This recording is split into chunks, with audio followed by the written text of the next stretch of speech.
Assalamualaikum warahmatullahi wabarakatuh. Sebelumnya perkenalkan, saya Devi Nurdiana dengan NIM 211104030025 dari kelas BSA 1. Nah, tujuan dibuatnya video ini ialah untuk memenuhi tugas ujian tengah semester oleh Ustadzah Eni Zulfa Hidayah dalam mata kuliah Ilmu Aswad. Nah, langsung saja yang pertama saya akan membahas tentang definisi ilmu aswad. Nah, sebelum kita ke definisi ilmu aswad, secara singkat saya akan membahas tentang hakikat bahasa. Nah, menurut Imam Suyuti, hakikat bahasa adalah merupakan serangkaian atau kumpulan suara atau aswad yang digunakan orang dalam mengungkapkan maksud atau tujuan yang orang itu kehendaki.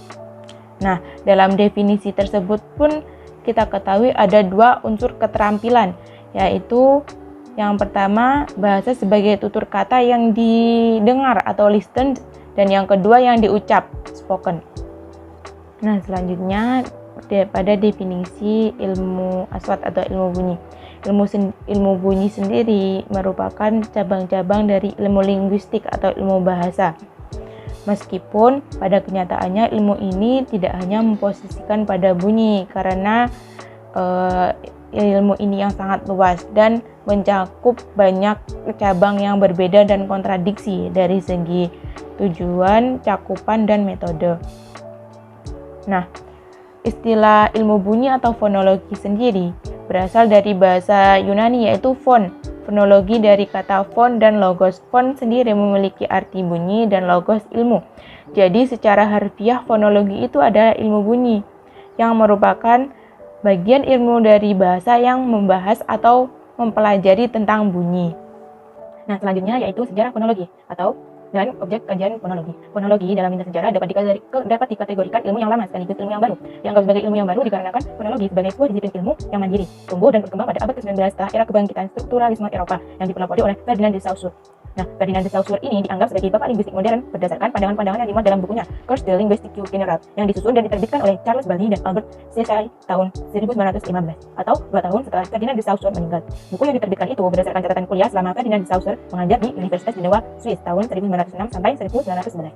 Nah, buku tersebut diterjemahkan ke dalam berbagai bahasa. Dalam versi Inggris diterjemahkan oleh Wade Baskin tahun 1966 dan versi Indonesia diterjemahkan oleh Rahayu Hidayat tahun 1998. Fonologi dianggap ilmu yang lama dikarenakan fonologi telah dikaji di berbagai negara seperti India, Yunani, dan Romawi. Nah, masuknya ilmu bunyi ini ke dunia barat bermula dari terjemahan Max Muller terhadap buku Rizveda Pratisavsky yang tertulis dalam bahasa Sanskerta sekitar tahun 1856.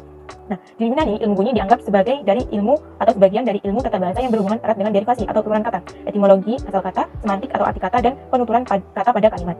Pada awalnya, ilmu bunyi yang dikenal di Yunani masih sangat sederhana dan belum menjadi sebuah disiplin ilmu. Plato beliau inilah yang memperkenalkan adanya alofon dalam vokal dan konsonan bahasa Yunani.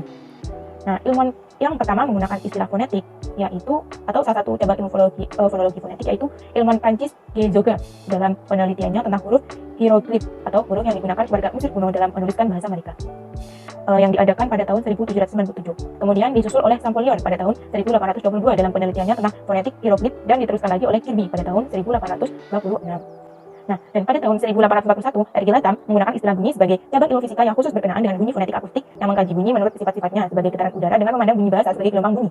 Nah, pada tahun 1875, E. Brooke dan C.L. Merkel menggunakan istilah ilmu bunyi sebagai salah satu bidang ilmu psikolog yang khusus berkenaan dengan ucapan.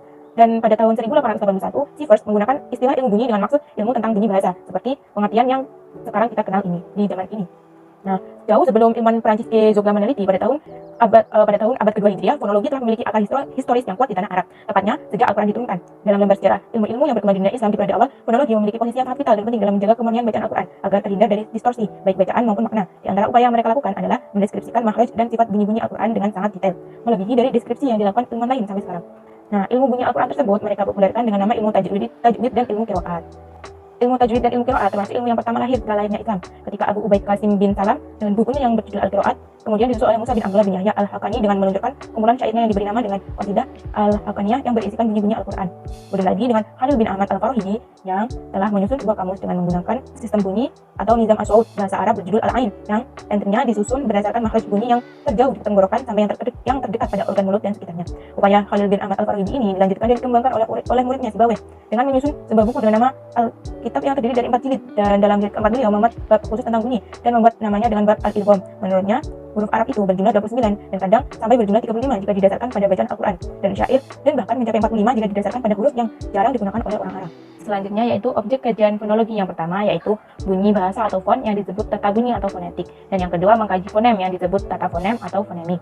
Nah, dengan demikian dapat disimpulkan juga bahwa fonologi adalah cabang ilmu bahasa atau linguistik yang mengkaji bunyi-bunyi bahasa, proses terbentuknya dan perubahannya. Nah, fonologi mengkaji bunyi bahasa secara umum dan fungsional. Jadi selanjutnya yaitu perbedaan antara fonetik dan fonemik. Nah, fonetik sendiri adalah ilmu yang menyelidiki bunyi bahasa tanpa melihat fungsi bunyi itu sebagai pembeda makna atau tidak dalam suatu bahasa. Nah, fonetik sendiri diklasifikasikan menjadi 3 cabang, yaitu yang pertama, fonetik artikulatoris adalah cabang fonetik yang mempelajari tentang mekanisme alat-alat bicara manusia yang bekerja dalam menghasilkan bunyi bahasa, serta bagaimana bunyi-bunyi bahasa itu diklasifikasikan. Nah, yang kedua itu yaitu fonetik akustik, adalah cabang fonetik yang mempelajari bunyi bahasa dari segi bunyi sebagai gejala fisik atau frekuensi getaran, amplitudo, intensitas, timbre, dan lain-lain. Ada 3 hal yang perlu diperhatikan pada fonetik akustik ini, yaitu yang pertama frekuensi atau tita nida, yang kedua amplitudo atau intensitas suara, dan yang ketiga resonansi. Nah, yang terakhir atau yang ketiga yaitu fonetik audiotoris, yang dimana pengertiannya adalah cabang fonetik yang mempelajari bunyi bahasa ketika bunyi tersebut sampai ke telinga pendengar, baik dari segi psikologi maupun jiwa. Nah, selanjutnya yaitu fonemik. Fonemik memiliki pengertian cabang studi fonologi yang mempelajari bunyi bahasa dengan memperhatikan bunyi bahasa tersebut sebagai pembeda makna. Dengan kata lain, fonemik adalah cabang studi fonologi yang menyelidiki dan mempelajari bunyi ujaran atau bahasa atau sistem fonem suatu bahasa dalam fungsinya sebagai pembeda arti. Nah, dan dalam fonemik ini ada istilah fonemisasi. Fonemisasi sendiri adalah salah satu prosedur atau cara menemukan fonem suatu bahasa. Fonem suatu bahasa itu didasarkan pada data-data yang secara fonetis akurat. Salah satu prosedur fonemisasi adalah pasangan minimal atau minimal pairs. Pasangan minimal yaitu bentuk-bentuk bahasa yang terkecil dari bermakna dalam sebuah bahasa yang secara ideal sama, kecuali satu bunyi yang tidak sama. Hasil dari fonemisasi dengan prosedur pasangan minimal adalah ditemukannya suatu fonem, yaitu satuan bunyi yang terkecil, yang fungsional atau distintif, dalam arti membedakan makna. Nah, berikut perbedaan fonetik dan fonemik atau kesimpulannya. Jadi, kesimpulannya dari fonetik dan fonemik tersebut yaitu fonetik tidak mempengaruhi dan mengubah makna. Namun, fonemik sendiri mempengaruhi dan menyebabkan perubahan suatu makna. Sekian dari apa yang bisa saya sampaikan. Terima kasih. Wassalamualaikum warahmatullahi wabarakatuh.